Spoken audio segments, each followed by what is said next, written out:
Are के कलसोत्रा साहब जी और जितने भी दीगर डिग्नेटरीज हैं, मैं सबको वेलकम करता हूँ और मुबारकबाद देता हूँ। मैं मैथमेटिक्स में कमज़ोर हूँ, लेकिन जो मैंने अभी कैलकुलेट किया तो संविधान को अडॉप्ट किए हुए शायद 73 साल हो चुके हैं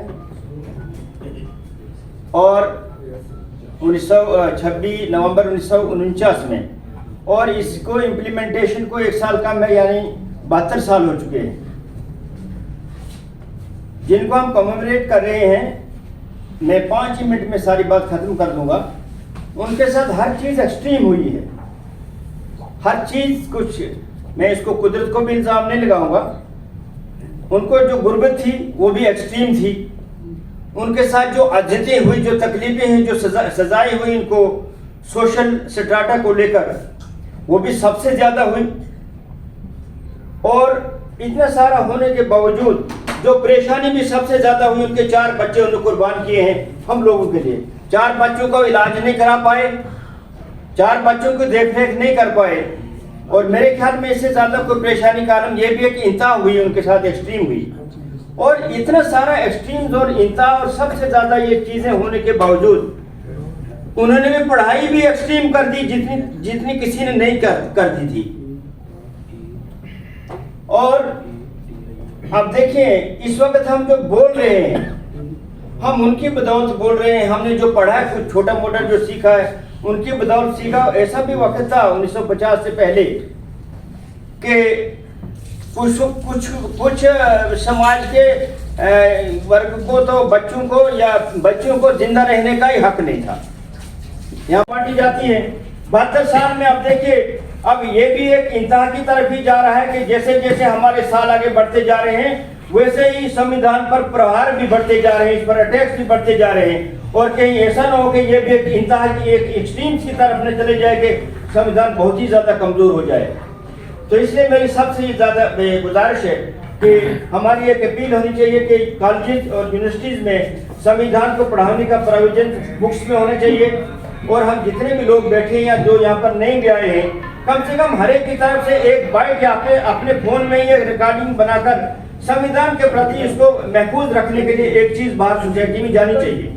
क्योंकि हमारी भद्रा डोडा में जो खेत होता है या जो सब्जी का होता है, उसको चारों तरफ से जो हम प्रोटेक्ट करने का तार या कुछ लगाते हैं, हम उसको बाढ़ बोलते हैं, डोगरी में भी बाढ़ ही बोलते हैं। तो संविधान हमारा बाढ़ है। अगर आपका बाढ़ को ये लोग कुछ काट रहे हैं, तो जो बाढ़ के बीच में हम फसल या सब्जियां, हम कहाँ वहाँ पर सुरक्षित या महफूज रहेंगे। तो इसलिए मेरी सबसे मुद्दाना गुजारिश है, पहले तो बदकिस्मती है कि इतने के जो ऑर्गेनाइजर से बहुत सारे लोगों को इन्फॉर्म भी किया होगा और लोग इस इम्पोर्टेंट विषय के लिए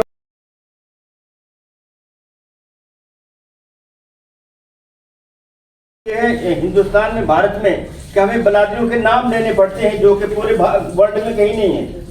यहाँ पर 5, 6, 10 किस्म की बलादरियाँ होती हैं और बलादरियों के आधार पर सब कुछ आगे अवार्ड दिए जाते हैं या पनिशमेंट भी दी जाती है। तो हमें प्रॉपर्टी का कोई हक नहीं था, एजुकेशन का हमें कोई हक नहीं था। पढ़ने की तो बात अलग है, हमें एजुकेशन को सुनने का भी हक नहीं था। बराबर कुर्सी पर बैठने का हक नहीं था। एक पर्टिकुलर धर्म को सजा दी जाती थी, बाकियों को सजा नहीं दी जाती थी। तो ऐसे ऐसे इसमें से हम गुजरे हैं। अब अगर हम यहाँ पर बच्चों की एक बात में करूँगा, फीमेल चाइल्ड जो पैदा होता था, उस बच्चे को किस हिसाब से मारा जाता था, वो मैं यहाँ बयान नहीं करना चाहता हूँ।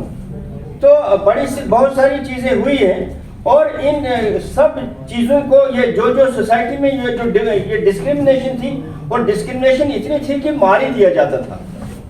तो इन सब चीज़ों को एक शख्स ने एक ऐसी शक्ल दे दी कि अब हम बोल सकते हैं, हम मुकाबला कर सकते हैं, हम प्रॉपर्टी रख सकते हैं, हम स्कूल कॉलेज में जा सकते हैं, हम कहीं भी जा सकते हैं। तो इन सारी चीज़ों को लेकर, जैसा भी मेरे एक अजीज दोस्त शाहिद सलीम साहब ने इम्प्लीमेंटेशन की बात कर दी, ये बहुत बड़ी बात की इन्होंने। इम्प्लीमेंटेशन को लेकर मैं ये बात बताना चाहता हूँ कि इसमें संविधान में कोई कमी नहीं है। जो इस संविधान को चलाने वाले हैं, उनकी कमी की वजह से इम्प्लीमेंटेशन में कमी हो रही है। हमारे संविधान में कोई कमी नहीं है। अभी जो एक विशेष वर्ग के हमारे इनको बोलते हैं कोटा वाले एम्प्लॉइज, जो पिछले 4 महीने से धरने पर बच्चे बैठे हुए हैं, इसके बावजूद जिनके टारगेट किलिंग हो गई, उनमें से एक हमारी टीचर, एक हमारी बेटी को मारा गया, उसका कत्ल हो गया और उसका फोटो लगाकर वो बच्चे बैठे हुए, 5वां महीना उनका शुरू हो गया है। वो क्या, वो इम्प्लीमेंटेशन नहीं हुई। इनको कोई किसी प्राइवेट कंपनी ने तो नहीं कश्मीर में भेजा था, ये संविधान की कोई प्रोविजन थी जिसके तहत इनको नौकरी दिलाई गई थी। अब ये चाहते हैं हमें बचने दो, पहले हम जिंदा तो रहे, उसके बाद हम नौकरी करेंगे। उसके बाद कितने भी वर्ग के दूसरे जो हमारे अनएम्प्लॉयड यूथ हैं, दूसरे तीसरे हैं, डेंटल सर्जन हैं, हमारे ये डेली वेजर्स हैं। वालेकुम। क्या नाम है? मोहम्मद यासीन। सपोर्ट किसको करते हैं? सपोर्ट किसको करता हूँ? अपने आप को।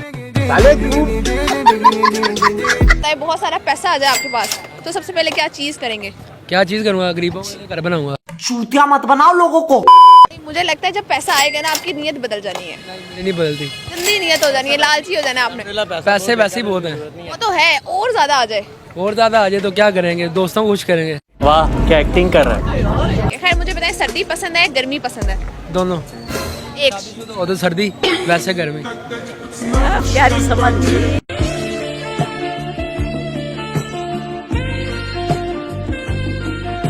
Harmanım, baba nerede çarşafım? Gördüğüm bu paketler benim dermanım. Sonia Kapoor, advocate Sonia Kapoor ji, Baba Saheb Bhimrao Ambedkar ने अगर देखा जाए तो सबसे ज्यादा काम इस देश में अगर किया है तो नारी जाति पर किया है, तो इसलिए पर्टिकुलर जाएगा।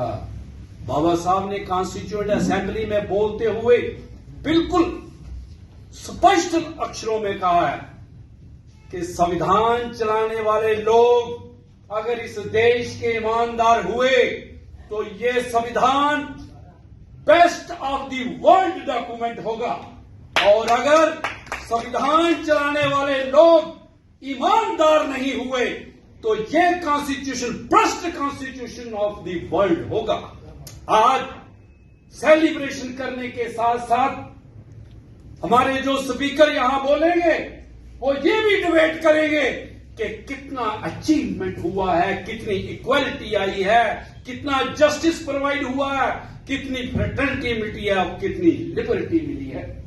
फंडामेंटल राइट्स की तरफ जब हमारा ध्यान जाता है, दिन दिहाड़े रिलीजियस के नाम पर यहां पर खून खराबे होते हैं, जिंदा लोगों को जलाया जाता है, पर्टिकुलरली लोगों को बदनाम किया जाता है, मस्जिद, गुरुद्वारे, मंदिरों और गिरजाओं की अंदर जाने की मनाही की जा रही। लिहाजा ये कॉन्स्टिट्यूशन जो है आज के दिन इस पर मूल्यांकन होना बहुत बड़ी बात। इसीलिए ये दिन जो है ना कि सिर्फ भारत, ना कि सुप्रीम कोर्ट ऑफ इंडिया, छोटे कोर्ट जो हैं, बल्कि दुनिया में भी आज का दिन जो है ये मूल्यांकन के तौर पर मनाया जा रहा है। तो मैं आज के सभी गेस्टों से अपील करूंगा कि वो दिल खोल के इस कॉन्स्टिट्यूशन के पहले का भी मूल्यांकन करें और बाद का भी मूल्यांकन करें। और इसके फिर दोबारा मैं आज की मुख्य अतिथि एडवोकेट सोनिया कपूर जी का मैं धन्यवादी हूं, जिन्होंने हमारा अभिनंदन स्वीकार कर लिया और हमारे बीच में बैठी हैं। जय भीम, जय भारत।